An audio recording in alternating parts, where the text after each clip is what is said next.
Bismillahirrahmanirrahim.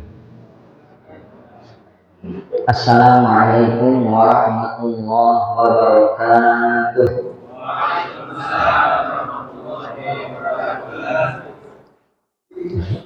Beda ya, sebelum sarapan datang lemas jawab salamnya. Sekarang semangat jawab salamnya. Bensinnya udah ada. Masya Allah. Alhamdulillahirabbil alamin wassalatu wassalamu ala asyrafil anbiya'i wal mursalin wa ala alihi wa sahbihi ajma'in wa man tabi'ahum bi ihsanin ila yaumiddin. Amma ba'd. Bapak-bapak dan ibu-ibu, hadirin dan hadirat jamaah sekalian yang dimuliakan oleh Allah Subhanahu wa taala. Bagaimana kabarnya pagi ini? Sehat Bapak Ibu semua? Alhamdulillah. Sekarang kita akan masuk ke materi, yaitu fikih. Bismillahirrahmanirrahim. Hadirin yang dirahmati Allah Subhanahu wa taala, pada pertemuan yang lalu kita membahas apa? Mengusap khuf. Apa itu khuf? Ya, segala yang dipakai di kaki, berarti termasuk sepatu, kemudian kaos kaki. Ya, adapun sandal gimana Pak? Tidak, karena tidak memenuhi syarat. Siapa yang ingat syaratnya? 5 Pak. 5. Yang pertama, memakai khufnya setelah berwudu secara sempurna. Ya, kedua, menutup bagian yang wajib dibasuh, berarti mata kaki, kemudian ujung jari, pokoknya bagian yang dibasuh dari kaki itu harus tertutup. Makanya sandal tidak memenuhi syarat. Coba kalau Bapak pakai sandal, lihat, ini sandal Pak, cuma kebesaran. Ya saya minjem dari Ustaz Elvin. Ini sandal, memenuhi syarat tidak? Tidak, karena jarinya kelihatan, kulitnya kelihatan, mata kaki kelihatan, makanya tidak dikatakan khuf, nggak boleh diusap, ya harus dicopot sandalnya, baru disiram kakinya, ya seperti itu. Syarat berikutnya, bolehnya memakai khuf atau bukan kuliah. Ya, artinya khufnya boleh digunakan, berarti bukan dari cara yang haram mendapatkan khuf tersebut. Contohnya apa? Contohnya yaitu khuf hasil curian, boleh tidak? Tidak boleh. Ya itu haram, nggak boleh kita pakai. Kalau kita ngambil barang orang, apa kewajibannya? Dipakai atau dikembalikan? Dikembalikan. Kata Nabi Shallallahu Alaihi Wasallam, "Alal yadi antarudda ma akhadat." Kewajiban tangan yang mencuri adalah mengembalikan barang tersebut. Ya, kalau hilang atau habis maka diganti. Bukan malah dipreteli, Pak ya. Kemudian yang berikutnya, khufnya berbahan suci. khufnya berbahan suci. Kalau tadi boleh dipakai, bukan hasil curian atau hasil gosok. Yang keempat ini bahannya suci, berarti bukanlah najis. Contoh kulit babi, nggak boleh Pak. Kulit babi itu najis. Ada sepatu terbuat dari kulit babi, boleh tidak? Tidak boleh, ya. Tidak boleh dipakai, tidak boleh diusap sepatu tersebut. Kalau kulit sapi ada ya, berbahan kulit sapi, itu boleh karena suci. Kemudian yang terakhir, membasuh khuf di masa yang dibatasi syariat. iya, membasuh khufnya di masa yang dibolehkan oleh syariat. Bagi yang mukim berapa lama?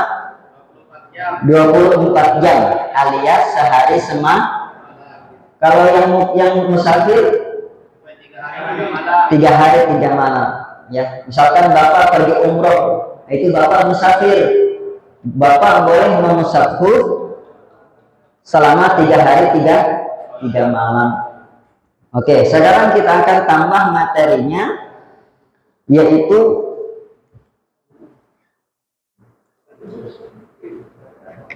pembatal khuf. Ya, pembatal khuf. Apa saja yang membatalkan khuf? Yang pertama yaitu apabila junub. Apabila junub. Berarti kalau kencing batal nggak khufnya? Tidak. Kentut batal khufnya? Tidak. Tidur batal khufnya? Tidak. Maksud batal khufnya gimana? Batal khuf itu maksudnya harus dilepas. Kalau batal khufnya dilepas, nggak boleh lagi mengusap khuf. Kalau nggak batal berarti boleh diusap. Ya. Ingat, mengusap khuf itu ketika wudhu, Pak ya. Jadi ketika kepala, telinga, nah ketika mau membasuh kaki, Bapak nggak perlu repot-repot lepasin sepatu. Langsung saja ambil diusap. Nanti kita praktekkan insya Allah. Pembatal pertama adalah junub atau haid atau nifas. Pokoknya segala yang mewajibkan mandi besar itu membatalkan khuf. Paham Bapak? Berarti kalau junub Bapak harus lepas sepatunya. Kalau ibu haid harus lepas sepatu. Ya, nifas lepas sepatu. Paham? Berarti kentut, kencing, tidur nggak perlu dilepas. Ya, cukup wudhu kemudian usap. Kemudian pembatal yang kedua, apabila khufnya dicopot. Bapak copot khuf, ya, dilepas sama Bapak karena mau masuk rumah misalkan, ya dilepas khufnya. Karena kalau nggak dilepas istri marah, betul? Ya. Kalau mencopot khuf, ya mau semuanya atau salah satunya batal khufnya. Kemudian pembatal berikutnya habis masa mengusapnya. Kalau muting tadi berapa? 24 jam. Berarti kalau sudah 24 jam wajib dicopot. Ya, wudhu lagi normal, pakai lagi. Ya. Kalau musafir berapa tadi? 3 hari 3 malam. Jadi kalau 3 hari 3 malam copot khufnya, kemudian wudhu dengan sempurna seperti biasa, baru pakai lagi khufnya. Ya, kalau mau, ya kalau enggak ya enggak apa-apa. Itu pembatal khuf. Paham Pak? Ada berapa? 3. Yang pertama junub atau haid atau nifas. Ya, segala yang bikin wajib mandi, termasuk mimpi basah. Mimpi basah, nah itu kan junub. Ya. Ada yang belum paham apa mimpi basah? Ya, insya Allah sudah paham semua. Kemudian yang kedua, mencopot khufnya. Yang ketiga, habis masa mengusapnya. Sekarang kita akan praktek khuf, praktek mengusap khuf. Saya butuh model. Butuh model. Pak siapa yang modelnya? Jangan Pak Luki. Ya. Pak Sahman siap? Pak Sahman coba. Saya mau prakteknya dari awal wudhu. Karena khuf itu digunakan ketika wudhu. Silakan Pak. Iya. Iya betul. Nanti kita bahas. Bapak kenapa kakinya? Keseleo. Oh, syafaqallah syifaan ajilan, semoga sembuh dengan cepat. Amin ya rabbal alamin. Silakan Bapak. Gimana kabarnya Pak? Alhamdulillah sehat. Gimana perasaan Bapak, deg-degan? Deg-degan lain. Silakan Pak. Ini bukan keran Pak. Iya. Sini Pak ya. Bisa dilihat ya. Ngadep sana Pak. Iya, di sana.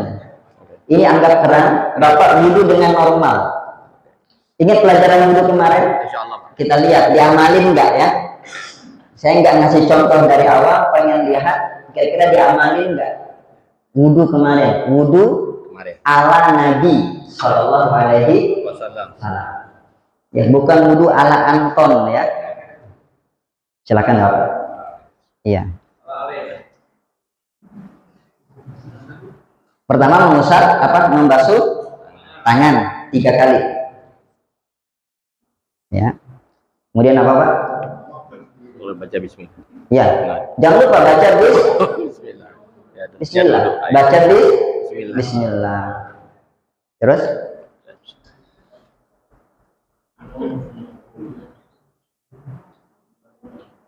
Ya.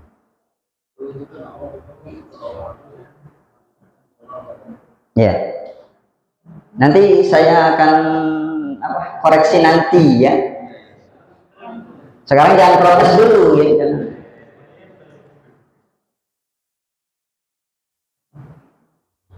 Mengusap, membasuh wajah 3 kali. Ya, kemudian apa lagi Pak? Tangan. Ya. Tangan kanan dulu, ya 3 kali. 3 kali itu bilangan yang paling minimal sekali, tapi yang sempurna 3 kali. Gak boleh lebih dari 3 kali. Sebagaimana Bapak boleh nikah cuma 4,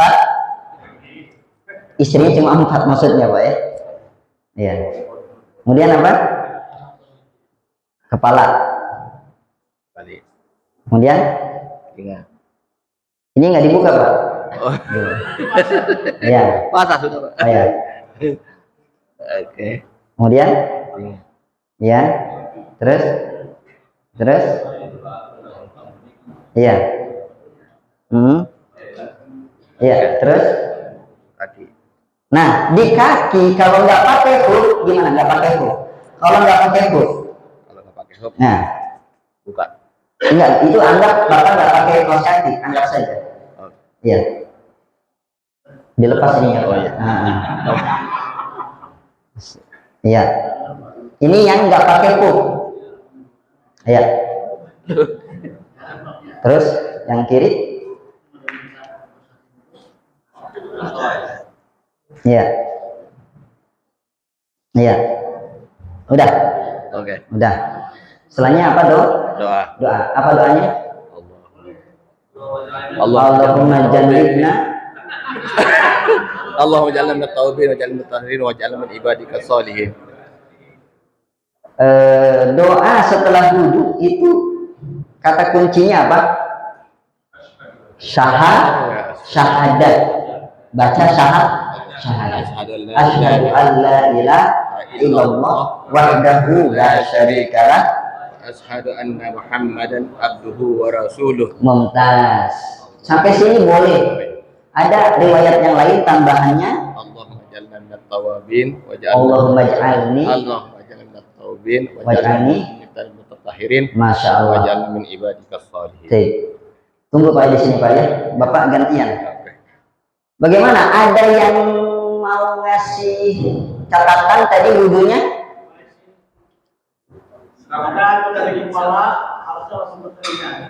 Dari awal ya.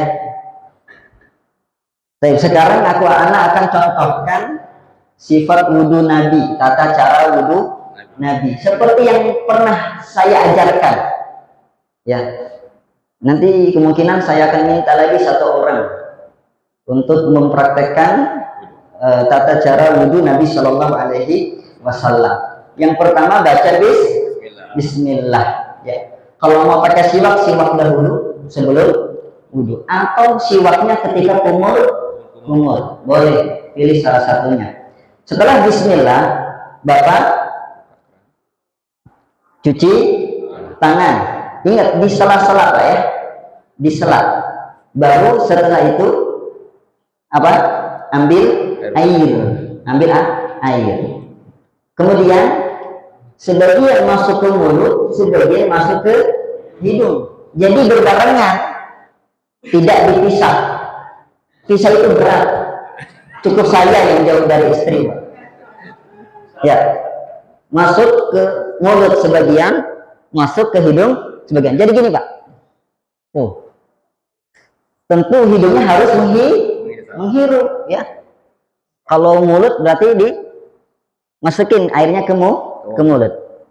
Baru tangan kiri menekan di hidung. Makanya kenapa Bapak pesek nggak ditekan-tekan? Ya?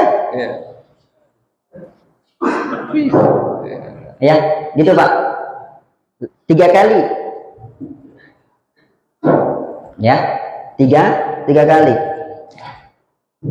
Bareng mulut dan hidung. Paham? Berarti bukan dipisah Pak. 3, enggak, bareng. 3 cidukan, 2 lubang. Setelah itu baru wajah. Ngambil ya, wajah. Baru usap kepala. Bebas ya. Tidak ada cara khusus. Yang penting rata. Ujung rambut sampai ujung dagu. Telinga kecil nyolot yang kanan sama daging telinga kecil yang nyolot ini yang kiri Pak. Coba. Anak telinga, enggak cucu Pak. Paham Pak ya? Ini tuh rata. Saya pernah lihat seorang anak kecil wudhunya gini Pak. Gitu. Ya jadi ini belum. Ya saya bilang, nah ininya semua. Begitu. Jadi seluruh wajah. Begitu Pak ya. Yang botak gimana? Yang botak segini profesor ya kan. Diperkirakan dia masa lalu dia dulu rambutnya di mana kira-kira? Diperkirakan saja ya. Begitu. Paham ini? 3 kali. Yang penting rata. Makanya berkali-kali gini Pak, biar rata. Sudah 3 kali, baru tangan mulai dari mana? Dari sini Pak, ujung ya, ujung ya, baru digosok-gosok supaya rata. Sampai mana? Sampai siku harus masuk. Saya pernah ketemu pemuda bajunya gini Pak, nggak bisa ketutup. Iya, karena mungkin baju adeknya dipakai, ya kan? Saya bilang, Mas, itu nggak sah wudhunya, harus sampai siku. Kecil bang katanya, ya. Begitu. Jadi dia harus digulung dulu, Pak. Begitu Ingat, ini juga dibasuh lagi ya. Bukan, ini beda dengan membasuh tangan yang pertama tadi, beda. Ini harus dibasuh lagi. Ya, harus dibasuh, maka dialirkan. Kata Allah, ilal marafiq. Berarti dari jari ke ini. Ya. Diratakan Pak, digosok-gosok. Ini sunnah digosok-gosok. Kemudian 3 kali ya. Kemudian ini kiri, sekarang kiri lagi. Kiri sekarang 3 kali. 3 kali. Di sela-sela juga Pak ya. Biar rata. Udah tangan kiri, kemudian kepala. Ambil air, buang. Ya, jangan begini kan, basah nanti Bapak. Buang. Ini mengusap, bukan membasuh. Kalau membasuh mengalirkan air. Kalau mengusap cukup basah.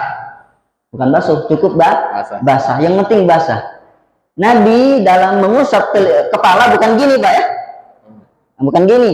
Apalagi gini, bukan. Ya, tapi buang, satukan tangan Bapak. Sapu ke belakang sampai tengkuk, baru tarik lagi ke depan. Dihitung 1 usapan, ya. Jadi dari depan, seret, tarik ke belakang, baru tarik ke depan lagi, seret. Baru langsung ke telinga, nggak perlu ngambil air. Jadi tadi Pak Sahman nggak perlu ya. Usap, seret, seret, seret. Telinga langsung bareng. Bareng ya. Bareng. Rumusnya yang mengusap pakai dua tangan. Yang mengusap pakai dua tangan. Mengusap kepala dua tangan. Mengusap telinga dua. Ingat Pak? Iya. Yang mengusap pakai dua Tangan. dua tangan. Kalau membasuh pakai satu tangan. Makanya tadi satu-satu ya. Kemudian setelah telinga ini dia. Kalau nggak pakai khuf, maka langsung dibasuh sampai siku. Masalah telinga begini, jadi belakangnya dan ininya juga. Iya, jadi bagian telinga itu diputar Pak ya. Masukin telunjuknya ke lubang, kemudian jempolnya ke belakang, kemudian diputar bareng gini ya, diputar ya. Sekarang kaki kanan dibasuh, jari kelingking tangan kiri itu digesekkan ke sela-sela karena ini sering terluput ya. Ini Nabi wudunya gini, hati-hati tumit sering nggak kebasuh, makanya dipakai tangan digosok. Kemudian kiri dibasuh ya, begitu Pak, pakai kiri. Kalau pakai jempol nggak muat, kebesaran kiri Pak ya. Sudah, ini kalau nggak pakai huk. Sekarang kalau pakai huk gimana? Jadi setelah membasuh kepala, seret, kemudian telinga, seret, baru ambil lagi airnya, buang, kemudian usap bareng. Bagian atas saja, bawah nggak perlu ya. Bagian atasnya saja. Nah ini kaos kaki kan? Iya. Coba Bapak praktek tadi dari mengusap kepala, coba Pak. Ya. Oh iya salah. Telunjuk ya. Baru udah Pak, Pak. Keluar semua nanti itu. Kemudian ambil lagi air. Ya. Buang. Buang. Ini mengusap hanya mengusap, bukan membasahi. Oke. Buang. Naik ke atas. Iya. Begitu. Jangan sampai sini. Nanti terangsang Bapak. Ya. Sampai gini saja udah. Yang penting mengusap bagian atas. Bagian belakang gimana? Nggak usah. Bagian bawah gimana? Nggak usah. Ya. Bagian atasnya saja ya. Ini mengusap khuf. Ya, misalkan Bapak karena kedinginan, musim dingin ya. Atau karena sakit seperti Bapak itu, atau lagi safar, repot ya. Repot kalau lepas-lepas sepatu begitu ya. Makanya Ustaz, kalau musabnya satu-satu boleh apa? Apa mesti bareng dua-duanya? Tadi rumusnya apa?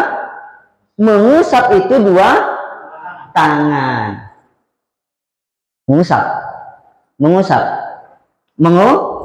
Mengusap, ya. Yang penting apakah boleh selang-seling? Yang penting tangan kanan ke kanan, tangan kiri ke kiri, boleh ya.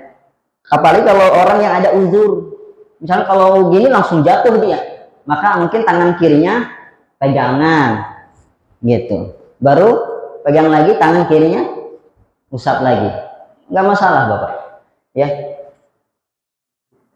Paham? Mudah kan?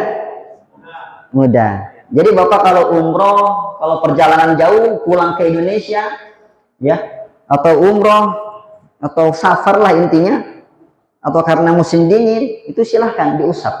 Tapi syaratnya tadi ya, di rumah wudhu dulu secara sempurna, baru pakai kaos kakinya atau pakai sepatunya. Gimana kalau double Ustadz?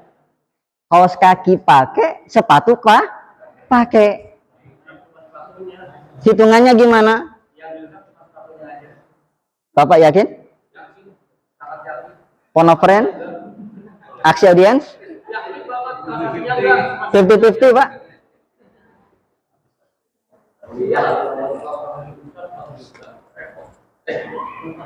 Ustaz Budi sudah hadir?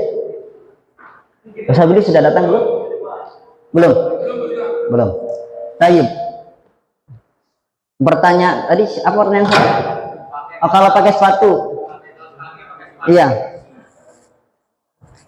Kalau Bapak mengusap khufnya dengan apa namanya? Tergantung niat Bapak ya.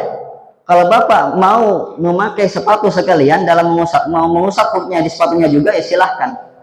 Tapi konsekuensinya kalau Bapak lepas sepatu Bapak tidak batal. Berarti Bapak batal.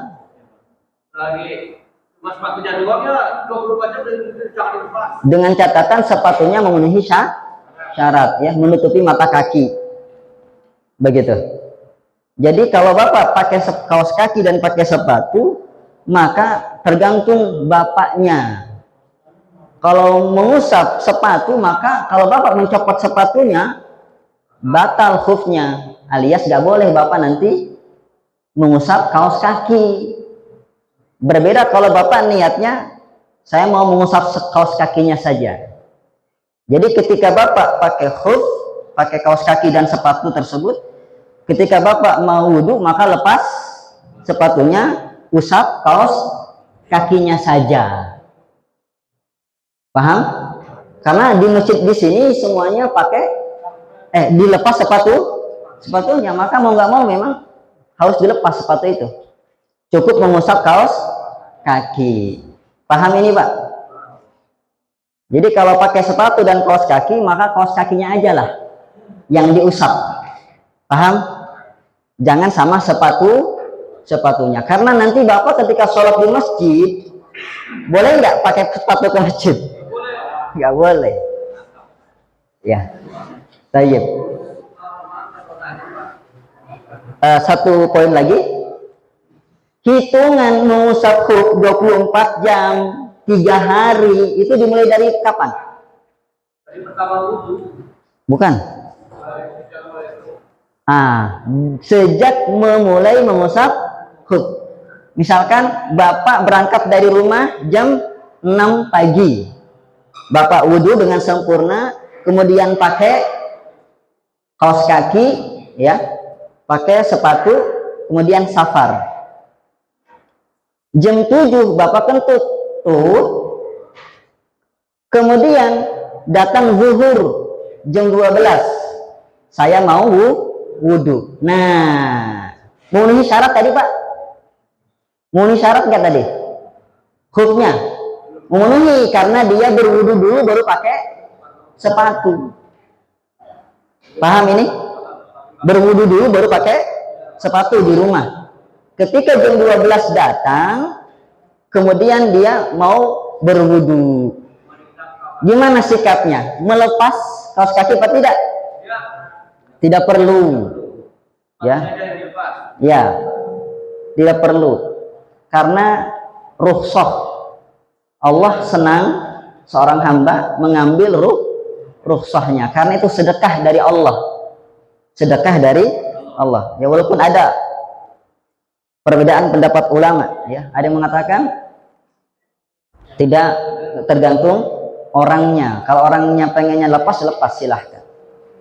Tapi sekarang orangnya milih mengusap khuf. Maka jam 12 wudhu, ketika mau membasuh kaki dia cukup mengusap, ya, mengusap kaos kaki. Di situ mulai dihitungnya setar 24. Kalau safar dia berapa? 3 hari, 3 kali 24 jam. Dihitung semenjak mengusap khuf. Ya, ingat-ingat kemarin saya mengusap khuf jam 12. Dihitung 12 jam. Udah habis 12 jam, Kalau dia mukim maka wajib lepas. Tapi masih musim dingin, saya masih mau pakai hub. Wudu dulu dengan sempurna, ya, baru pakai lagi. Paham? Paham nih Pak? Yang paham angkat tangan? Bapak nggak paham? Bapak paham? Kenapa nggak angkat tangan Bapak? Belum mandi tahu? Coba yang paham angkat tangan. Bapak paham? Paham? Kenapa nggak angkat tangan? Diwakilin. Ada pertanyaan? Jangan takut Pak. Takut sama Allah aja Pak. Ayo. Pagi saya tuh mau berangkat kali otomatis sholat subuh dulu. Berarti wudunya udah jahit, sudah benar. Ya. Nah, ketika sholat zuhur, saya diusap cuma sepatunya aja. Sepatunya yang diusap. Terus dilepas sepatunya terus sholat. Itu kalau yang asarnya berarti udah batal apa gimana? Harus wudu lagi dari awal apa sepatunya masih bisa digosok lagi atau gimana? Bapak pakai khufnya setelah berwudu? Iya, kalau pagi-paginya sebelum pakai aku udah butuh jahit. Terus saya pakai kaos kaki, mau berangkat terus pakai sepatu. Tapi duhurnya kan saya mau sholat, yang diucapkan cuma sepatu aja, nggak dibuka sepatunya. Atau Sepatunya dibuka gitu. Kalau asapnya gimana? itu kalau itu pembatal, Bapak melakukan pembatal khuf, nggak bisa Bapak mengambil rukhsah karena Bapak melepas khufnya. Saya bilang solusinya apa? Ini kan masjid di Saudi itu kan pakai keramik ya. Sholatnya harus pakai sholatnya nggak boleh pakai sepatu. Ya kalau Bapak pakai sepatu ditumpuki orang nanti. Di mana Bapak sholatnya? Lepas nggak sepatunya? Batal Bapak. Berarti nanti asapnya harus dilepas ininya. Untuk berapa ininya? Iya. Bapak ngusapnya di sepatunya ya? Berarti nggak bisa, harus batal itu. Bapak harus sudu dengan sempurna. Ya kalau mau usapnya kaos kakinya, ya, jangan sepatunya. Ada lagi pertanyaan? Ya. Pakai kaos kaki tapi pakai sendal itu yang diusap asapnya gimana? Kaos kakinya Pak, kaos kakinya yang diusap. Iya, tapi pakai sendal. Iya, kaos kakinya yang diusap. Iya, tapi kalau pakai Sandalnya nggak memenuhi syarat. Sandalnya tidak memenuhi syarat, ya, tidak menutup seluruh kaki. Baik, ada lagi? Pertanyaan? Oh, Ustaz. Ustaz, janganlah bertanya, Ustaz. Apa mau menyanggah mungkin?